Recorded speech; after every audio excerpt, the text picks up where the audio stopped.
काशी विश्वनाथ मंदिर, आप पहले चीफ मिनिस्टर हैं जब जो अपने कार्यकाल में 100 बार आपने दर्शन किए हैं काशी विश्वनाथ मंदिर।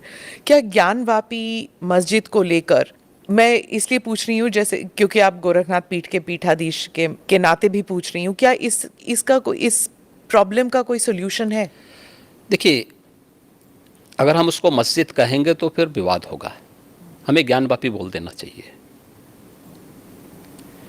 वो ज्ञानवापी है और माननीय न्यायालय में गया है। माननीय न्यायालय स्वयं देख लें, अगर वहाँ साक्ष्य हैं, भौतिक साक्ष्य हैं,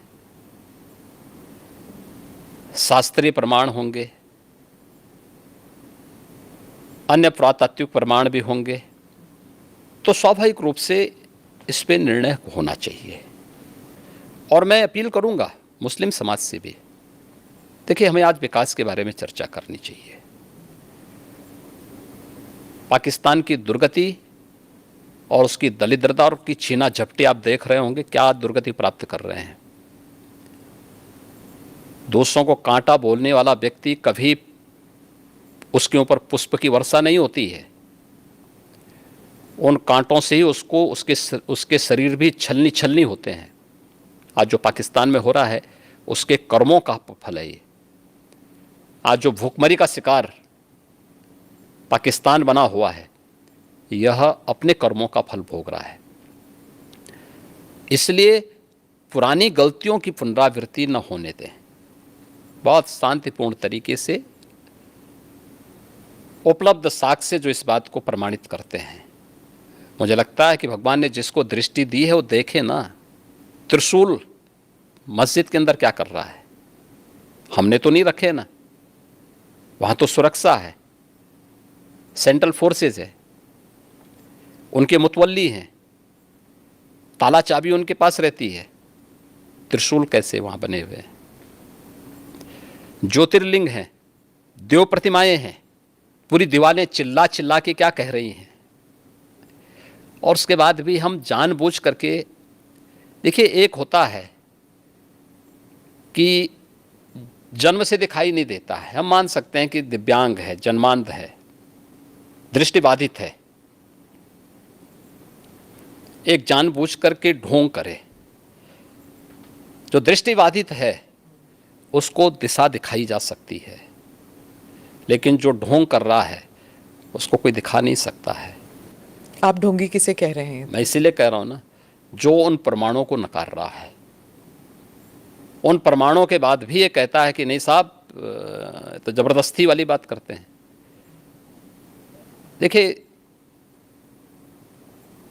आप इतिहास में तोड़ मरोड़ कर सकते हैं, लेकिन उन ऐतिहासिक साक्ष्यों के साथ नहीं जो वहाँ की दीवारें चिल्ला चिल्ला के कहती हैं। और उन ऐतिहासिक साक्ष्यों को भी देखने की आवश्यकता है।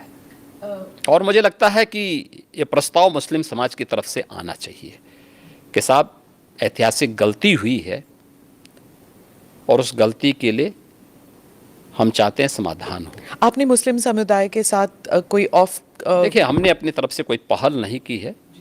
वे पहल करना चाहेंगे तो जरूर विचार करेंगे। जी, आपने पाकिस्तान का जिक्र किया योगी जी। एक और बात चर्चा में आई है, वो सीमा हैदर का जो केस है। उन्होंने अपील भी किया है, योगी जी और मोदी जी आप दोनों मुझे वापस मत भेजिए, मैं पाकिस्तान वापस नहीं जाना चाहती। पबजी के माध्यम से ये रिवर्स लव जिहाद कहा जा रहा है, कुछ लोग इसे वो टर्म दे रहे हैं। देखिए, ये सुरक्षा एजेंसियां उसको देख रही हैं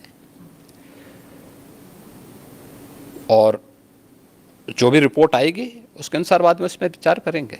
एक भारत से भी एक लड़की जो है वो पाकिस्तान चली गई और उसने भी अपना देख धर्म रहे हैं, परिवर्तन सुरक्षा किया। एजेंसियां उसको देख रही हैं। 2 देशों से जुड़ा हुआ मामला है और संबंधित एजेंसियां इसमें काम कर रही होंगी। सर, एक मैं सवाल पूछूंगी कि साउथ एशिया में भारत का रोल आप क्या विजन करते हैं कि क्या होना चाहिए? क्योंकि बहुत से लोग कहते हैं कि हम विश्व गुरु का जो सपना देख के चले हैं वो थोड़ा ओवर एम्बिशियस है। तो साउथ एशिया में और ग्लोबली आपका विजन क्या है भारत? देखिए, मैंने कहा ना, पिछले 9 वर्ष में प्रधानमंत्री मोदी जी के नेतृत्व में भारत ग्लोबल लीडर के रूप में स्थापित हुआ है। कोई संदेह नहीं कि प्रधानमंत्री मोदी जी के नेतृत्व में अगले 3 वर्षों के अंदर भारत दुनिया की तीसरी बड़ी अर्थव्यवस्था के रूप में स्थापित न हो जाए, जरूर होगा। दुनिया के अंदर भारत की अपनी एक पहचान बनी है। भारत के बारे में लोगों के दृष्टिकोण में बदलाव आया है और जो भारत के बारे में कहा जाता था, आज प्रधानमंत्री मोदी जी के नेतृत्व में वह साकार हो रहा है। सर, अंत में एक सवाल ज़रूर पूछूंगी, क्योंकि ये महाराष्ट्र सदन में हुआ था कि एक विधायक ने कहा था कि जो नारा चल रहा है कि भारत में रहना होगा तो वंदे मातरम कहना होगा, और उनके मज़हब में ये उन्हें परमिशन नहीं देता कि आप खुदा के अलावा किसी और के बारे में आप सिर झुकाएं किसी और के सामने। देखिए, देश संविधान से चलेगा, मत और मजहब से नहीं। देखिए, मैं ईश्वर का भक्त हूँ, ईश्वर में अगाध निष्ठा रखता हूँ, लेकिन किसी पाखंड में विश्वास नहीं करता हूँ। आपने देखा होगा, जब मुझे हमारी नौकरशाही ने कहा कि नोएडा लोग नहीं जाते, चीफ मिनिस्टर को नहीं जाना चाहिए, मैं उसको उल्लंघन करके नोएडा गया, कई बार गया, आधा दर्जन बार जा चुका हूँ। दूसरी बार मुझे कहा गया कि रात्रि में सीएम को बिजनौर में निवास नहीं करना चाहिए, तो मैं जानबूझ करके वहाँ रुका और मैंने पूछा, मैंने कभी क्यों नहीं निवास करना चाहिए, तो उन्होंने कहा साहब दोबारा सीएम नहीं बन सकता है। तो मैंने कहा मैं दोबारा भी सीएम बनूंगा, चिंता मत करो। दूसरा सवाल ये नहीं है, सवाल ये है कि मैं प्रदेश का सीएम हूँ। आप ये बोलिए ना कि साहब वहाँ रहने की व्यवस्था नहीं है, तो जो भी गेस्ट हाउस होगा उसी में रहेंगे ना, आखिर कोई तो रहता होगा। एक कमरा चाहिए मुझे, तो सोने के लिए एक तख्ता चाहिए, ओढ़ने के लिए कंबल चाहिए, तो कुछ चाहिए थोड़ा है। तो इसमें जो है क्यों आप इस प्रकार की बातें करते हैं। मैं गया था, रुका था वहाँ पे। ऐसे ही आगरा के सर्किट हाउस के बारे में कहा जाता था, यानी मुझसे पहले पता नहीं कोई सीएम रुका कि नहीं रुका, लेकिन कि वहाँ सर्किट हाउस में जो सीएम रुकता है वो अपशकुन हो जाता है। तो मैंने कहा, पूछा, मैंने कहा भी क्या अपशकुन होता है। उन्होंने कहा साहब जो है उसकी कुर्सी चली जाती है। तो मैंने कहा जो कुर्सी कल जानी वो आज चली जाए, लेकिन मैं रात्रि को रुकूंगा यहीं। फिर किसी ने कहा साहब यहाँ पे प्रेत आत्माएं आता ही हैं, तो मैंने कहा कम से कम उनसे वार्ता करने का अवसर मिलेगा ना रात्रि में।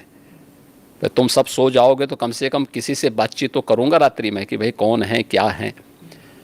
तो पाखंड में हमारा कतई विश्वास नहीं है एक, और इसीलिए मैं इस बात को कह सकता हूँ कि भारत का भविष्य उज्जवल है और 2024 में फिर से प्रधानमंत्री मोदी जी की लीडरशिप में एनडीए बहुमत के साथ आएगी, इसमें कोई संदेह किसी को नहीं होना चाहिए। और वंदे मातरम मैं वापस आती हूँ, वो उसे धर्म के साथ जोड़ना चाहिए कि नहीं?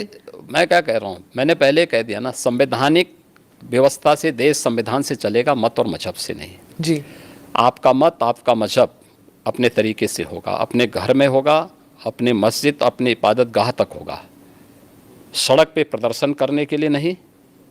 और इसको आप जो है किसी भी अन्य तरीके से दूसरे पे थोप नहीं सकते हैं।